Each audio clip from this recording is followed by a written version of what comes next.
বাংলাদেশে গম পাচার মামলার গ্যারাকলে পড়েছেন টলিউড অভিনেত্রী ও সাবেক সাংসদ নুসরাত জাহান। ২২ এপ্রিল কলকাতার সিজিও কমপ্লেক্সে হাজিরা দেওয়ার নির্দেশ দেওয়া হয়েছে তাকে। এ নিয়ে নুসরাত ভক্তদের বেড়েছে উদ্বেগ। আসলেই কি দুর্নীতির মামলায় জড়িয়ে পড়েছেন তিনি?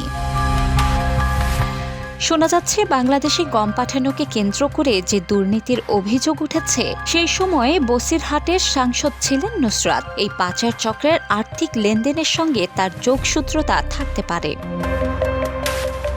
হাজিরা দেওয়ার নির্দেশ জানার পর নুসরাত জানিয়েছেন তিনি কলকাতায় নয় দিল্লিতে আছেন। এছাড়াও বলেছেন হাজিরা তিনি দেবেন, তবে কলকাতায় নয় দিল্লিতে। এতে আবার বেড়েছে জল্পনা কল্পনা। সত্য জানা যাবে বুধবার।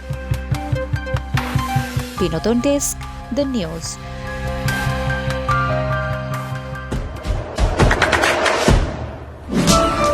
দেশে দেশে সবার সাথে দ্য নিউজ।